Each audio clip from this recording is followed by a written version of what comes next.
It's a Kezar to the glory days at the stick. From who's got it better than us to brick by brick. It's always the 49ers way, from off-season to game day. Yeah, we talk back.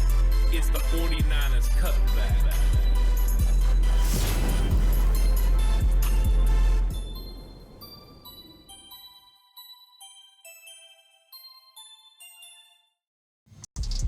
It's 49ers Cutback podcast time. Welcome to the show, everyone. The 49ers have officially reported for training camp. So everyone's in Santa Clara. And because of that, we got some information coming out of 49ers land. As Kyle Shanahan and John Lynch took to the presser, give us an update on who reported, what's going on with certain key players, injury concerns, and all of those things as the 49ers now prepare for training camp practices to open. Training camp practices open Wednesday. And that means the 49ers are going to be out on the field and they're going to be getting ready for the season. This is the time that we've all been waiting for. It has been one heck of an offseason where the 49ers got a lot of work done. They got a lot of contracts signed. They've got a lot of rookies that they've had to bring into this organization to kind of fulfill some of the holes that they needed to fill. And so the 49ers have a lot of optimism heading into training camp, and I think a lot of the fans do as well. But now we're getting to the meat and potatoes of the business of football. The 49ers are going to be preparing for the 2025 NFL season. They're going to be looking to get their starting lineup together. They're going to be looking to build their 53-man roster the best they possibly can. They need some of these young guys to be able to develop.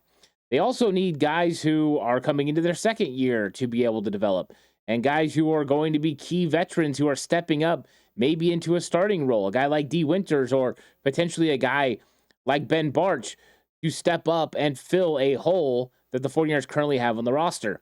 Every single year there's turnover. No roster is the same from year to year, whether you win the Super Bowl or not. Even if you are going to run it back, doesn't mean you're going to have all the same pieces. And we heard Kyle Shanahan say it in the presser a bunch of times about, hey, you're never the same, right? You're either getting better or you're getting worse. And the 49ers are trying to get better. And so I thought that we did get a lot of really good information and some things that we can pull from what Kyle Shanahan and John Lynch had to say at their presser that kind of set the tone for what's going to happen at training camp, but also gave us a closer idea on maybe a couple of battles, an update on Jauan Jennings, how he's doing, how Ricky Pearsall and Andre Dillard and Yetur Gross-Matos are doing. So there is some information that helps guide the way for training camp. And now we're going to start getting training camp practices and reports on training camp practices. And it's going to be a lot of fun information. And of course, with all things, remember, stats do not matter in training camp. And I have to put that out there because you're going to see Brock Purdy's completion percentage. You're going to see about wide receivers having, drops on day one and guys not winning one-on-ones when those happen.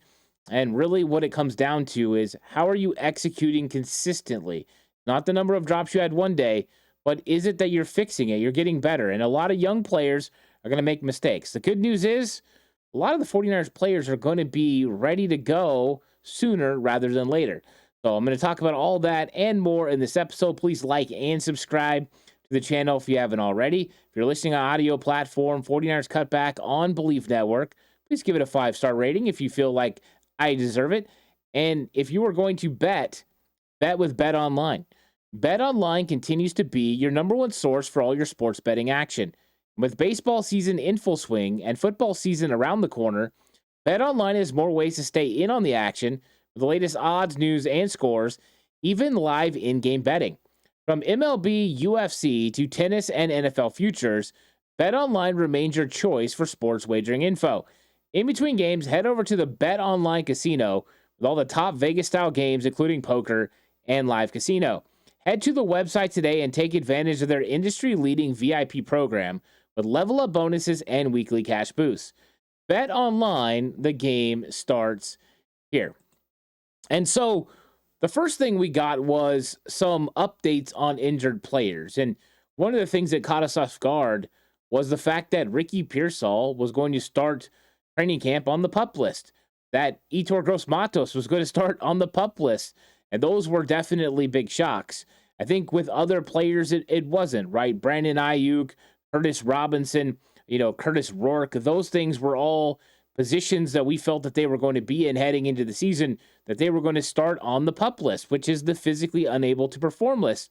There was other surprises as well. A guy like Ben Bartch starting on the NFI, and of course we know now George Odom was on the NFI until he got released. So George Odom will not be on the 49ers in 2025. He's moved on. He had suffered an elbow injury while preparing for the season and had to undergo surgery. So 49ers have some players that are on the PUP list or the NFI that, really we were wanting answers and we were wanting to know exactly how these guys are going to go. So the first thing we got was that Ricky Pearsall, Yetur Gross-Matos, and Andre Dillard all expect to be working out on a side field and could be ready for the second block of practice, which begins July 27th. So basically what Kyle Shanahan said was these guys came in and they could have been ready to go for the beginning of training camp, but because they haven't saw them for a while and they're nursing injuries, they felt the best way for them to go about it was start them on the PUP list and let them ease into getting ready for practices. And what is the portion of them coming back for block 2? Well, here's how the practices go. So you're going to do 3 practices in your first block, and the 49ers, of course, are going to be practicing Wednesday, Thursday, and Friday. They are going to take Saturday off. Sunday is when the second block of practices happens. That's July 27th. That is also the last day that the 49ers will not be in pads. So they will be in helmets and shirts on the 27th. On Monday, the 28th, will be the first day the San Francisco 49ers are going to be in pads. And that is right in the middle of block 2. 49ers break these up into practices of 3 for their blocks. So the expectation is Pearsall, Dillard, and Gross-Matos could be back on the field as soon as block number 2. Now, that's no guarantee. There's no guarantee that on July 27th that these 3 players are going to be back, but there's a likelihood they could be back in some point during block 2, which is great news because as long as you are ready to go when the 49ers get into pads, you are going to get a lot of practice time in during training camp. So it is the same hamstring that Pearsall had missed OTAs with and that they elected to keep him out of minicamp with, that Kyle Shanahan said he was going to be ready for training camp. And now we're coming up where he might miss a few practices, but I don't think that this is as significant as we probably thought. When he ended up on the PUP list, that definitely made people nervous, especially with him dealing with hamstring and shoulder injuries last year before, of course, his unfortunate event in San Francisco that he dealt with. So Pearsall, it looks like he's going to be out there sooner rather than later, which is great news because the 49ers aren't going to have Brandon Aiyuk. That's a thing we're going to talk about in a second, but I think everyone understands 49ers need Ricky Pearsall to step up. And the ramifications of Gross-Matos and Dillard are felt as well because the 49ers do have question marks along their offensive line because Ben Bartch is starting training camp on the NFI, which is the non-football injury list. And they had an update on him. They said it wasn't anything significant, that he was going to be ready sooner rather than later. They did not put a timeline on Ben Bartch, but they did say he would return for training camp. And so it's not a significant injury that's going to put his opportunity at starting at left guard, on the back burner. He's still going to be in a competition. But Kyle Shanahan did say that Ben Bartch is in a competition. The way the question was framed to him was about Ben Bartch being the presumed starter, and he said, he's in the competition to start. And Kyle Shanahan brought up Nick Zakelj, and he said Nick Zakelj and Ben Bartch have been competing for the position. In fact, they were splitting reps during OTAs and minicamp. So that was a little bit of a revelation because we hadn't heard that reported from the media, that Nick Zakelj was splitting reps with Ben Bartch. A lot of people just, presumed that Ben Bartch was getting the first team reps. But Kyle Shanahan reiterated that, no, Nick Zakelj's in this, and that Nick Zakelj has a shot. I mean, and this is what happens, right? Now Zakelj's going to get the snaps early until Ben Bartch comes back. But Kyle Shanahan did bring up the fact that Spencer Burford is still in the mix potentially for left guard. He did say Spencer Burford is going to be working out with the tackles, and that he is going to be preparing to be potentially be the swing tackle. But if they felt like they needed to get him back involved in the guard situation, they would. He said they have seen Spencer Burford play guard. He started at guard in 2023 until John Feliciano took over his spot, and that the 49ers feel comfortable if Spencer Burford needs to go to guard. So it appears right now that it's a three-man race for that left guard spot. But right now, especially, Nick Zakelj is going to get the first reps. Ben Bartch, when he's back, is going to be in an open competition with Nick Zakelj. So Zakelj's got an opportunity here. He's got an opportunity to potentially step into a starting role. And I know there's a lot of concerns about Nick Zakelj. I think that when you look at his pass blocking, it's been very effective. He needs to prove that he's better when it comes to run blocking. He's not quite as athletic as Ben Bartch. And so let's see what the young guys got. You got a chance. You got to go seize the moment. Dominic Pooney did it last year. Now Nick Zakelj's got a chance. But once Ben Bartch gets back on the field, this is going to be a fun competition to watch all training camp. Who's going to be better overall for the San Francisco 49ers, Nick Zakelj or Ben Bartch? And if they both stumble, Spencer Burford's in waiting. And part of the reason Spencer Burford's not going to be as available early in training camp to compete at left guard is primarily because Andre Dillard is going to miss the first portion. But the good news is, right, they said he's going to be back potentially for block 2. He was dealing with an ankle scope. So he had ankle surgery, and it appears he's back to normal. And I think Andre Dillard is in that mix for swing tackle with Spencer Burford. And right now, Burford's going to get all the left tackle reps with times Trent Williams not practicing. But eventually, Andre Dillard will get some of those reps as well. And Burford and Dillard's flexibility to play left tackle, right tackle, and left and right guard are going to be very important to this 49ers offensive line. So Bartch is going to be back sooner rather than later. And when he comes back, he's going to be in a competition with Nick Zakelj and could end up being Spencer Burford if Zakelj and Bartch stumble at all. It'll be an opportunity for them.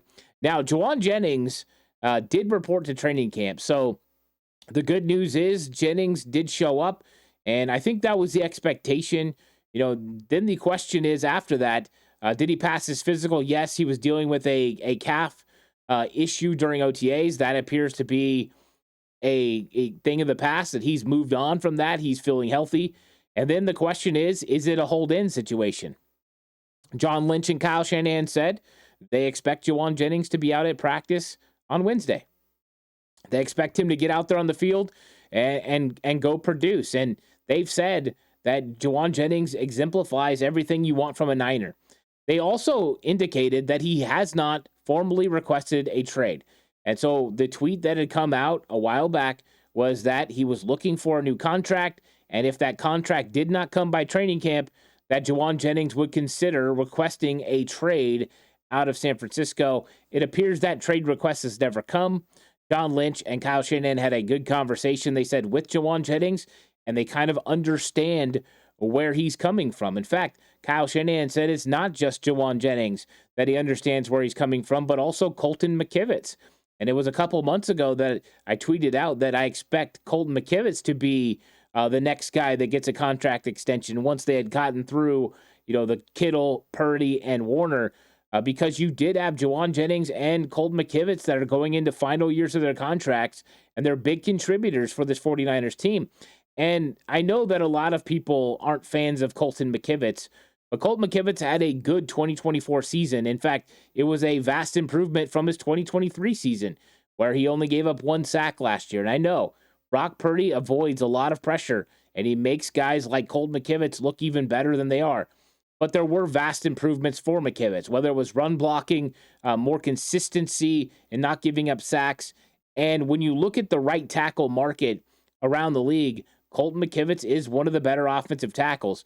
You just seen Jalen Moore get $15 million per year.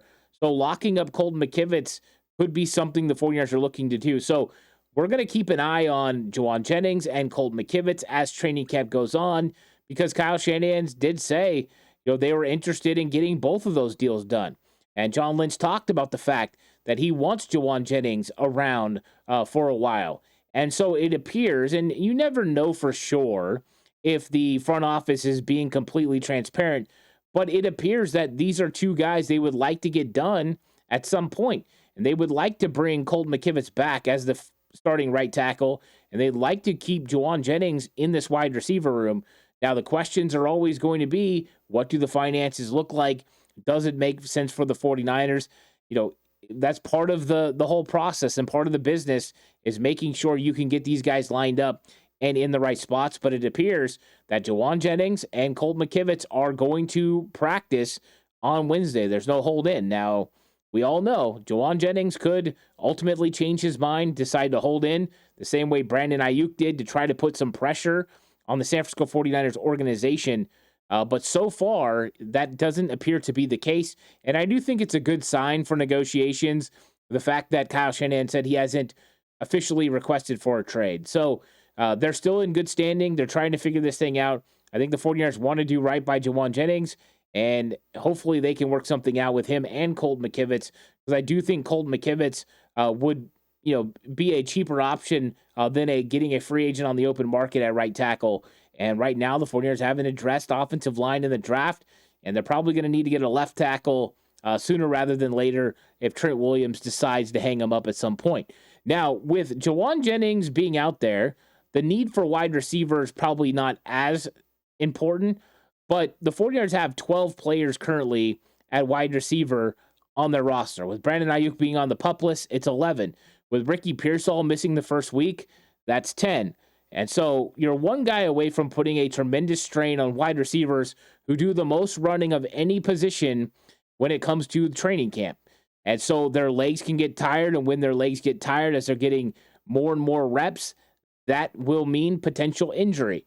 So the 49ers signed Aquemius St. Brown, the brother of Amon-Ra St. Brown. So Aquemius comes in, and he's been around the league a little bit, played time in Green Bay, so he definitely has an understanding of the generalities of Kyle Shanahan's scheme, the route concepts, things that Matt LaFleur has run with Green Bay. And what you're getting is a big body. He's over 6'4", over 200 pounds, a big guy. He moves pretty good, not elite athleticism, but I think when you look at a body style of a guy like Chris Conley, that is who St. Brown definitely reminds me of, is that type of body style. And he goes out and he does a lot of the dirty work. He blocks hard. He plays hard. He's able to get some yak yardage. He battles for footballs. Now, last year was with the New Orleans Saints. Most of it was marred by injury. He only had 7 catches last season for the New Orleans Saints. So there is definitely not a lot of production recently, but that's part of the reason you get a bargain basement player. Now, is he going to make this team? I think it's going to be very difficult for him to make this team, but he's going to go out there. He's going to compete with guys like Isaiah Hodgins, Tariq Owens, Isaiah Nair, as the 49ers continue to add big bodies at the position. And I think it's nice to have guys that can do a variety of different things. And St. Brown is one of those guys that can definitely compete. He just recently, a couple years ago, had a touchdown against the 49ers when Chicago played the San Francisco 49ers. So he's been around the league for a while. This isn't a big name signing. This wasn't Keenan Allen or Amari Cooper or the names that people are hoping for that can help the 49ers wide receiver room. This isn't an upgrade, for instance, but this is more competition when it comes to depth, and it's a guy that's going to help them get through training camp, because it is tough when you are dealing with injury. Speaking of wide receiver, Brandon Aiyuk is not going to be ready early part of this season. And, John Lynch and Kyle Shanahan just point blank said he's not going to be ready for training camp. So any thoughts of him being available for week 1? I think we're pretty much dashed. I don't know how many people were actually believing week 1. I think that they were very optimistic about the progress that he'd made. But the 49ers, John Lynch, definitely tempered expectations when he talked about how damaged that knee was. And he says that Brandon Aiyuk has recovered tremendously and that he's making great strides, but they're not at the point right now to put a timetable on his return. So Aiyuk, in all intensive purposes, is going to be out the first 4 games for sure, starting on the PUP list for the San Francisco 49ers. And Kyle Shanahan kind of alluded to it wasn't just going to be Brandon Aiyuk, but he kind of expected the same sort of thing with Malik Mustafa, who's on the PUP list, and the same sort of thing with Curtis Rourke, who's on the PUP list, or he's on the NFI. So those guys are all dealing with similar injuries. All of them had ACLs. All of them have, they all happen at different times. But Kyle Shanahan said their timelines for return are pretty close, which it appears to be probably more so after, the first 6 games, kind of in that range. Maybe Malik will come back earlier. But John Lynch did say that Malik Mustafa's knee was a reoccurrence, a re-injury of an ACL that he had already damaged. So they're going to be very cautious. They're going to be taking their time with these players and making sure they're not rushing them back, because it's best that they come back fully healthy and ready to operate. So Aiyuk, chances for him coming back earlier than anticipated originally, that's not the case. It does look like it's going to be more so during the middle of the season. When will that be? Will that be week 5, week 6? Will that be week 10? We're going to find out more as the progress of Brandon Aiyuk continues to develop, but he's definitely not anywhere near being ready to play when the 49ers play in Seattle week 1. Now, Demarcus Robinson, the 49ers were asked about Demarcus Robinson, and Robinson's suspension, according to John Lynch, is completely in the NFL's hands. The NFL is going to be the one that ultimately decides, and they're going to decide at their own discretion and at their own timetable.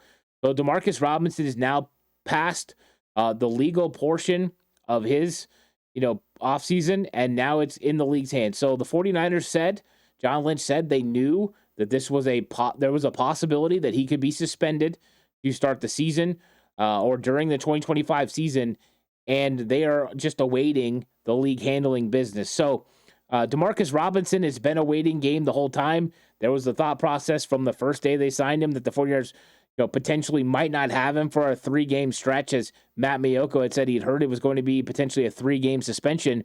And so we are on the wait and see mode for Demarcus Robinson, and hopefully he'll come back, sooner rather than later. And hopefully the league kind of lets the 49ers know when he can come back, so that way they can figure something out. Now, Christian McCaffrey and Trent Williams, their reps are going to be monitored all during training camp, and they're really going to watch and make sure that these guys are taken care of. The main goal is to get McCaffrey and Trent Williams through training camp healthy. That is the most important thing, is to make sure McCaffrey and Trent Williams are healthy and able to produce when the season starts. And so that is what the 49ers are going to try to do. They're going to try to manage their workload, which is great news for some of the players behind. Number one, Isaac Guerendo is going to get more of an opportunity, and Jordan James, and those guys are going to have an opportunity to get extra reps in place of Christian McCaffrey, and hopefully that'll help develop their game. But also, it is imperative for the San Francisco 49ers to have Christian McCaffrey healthy in 2025. This offense definitely was different without Christian McCaffrey in the backfield. When John Lynch and Kyle Shanahan say that Christian McCaffrey unlocks this offense, they are completely correct.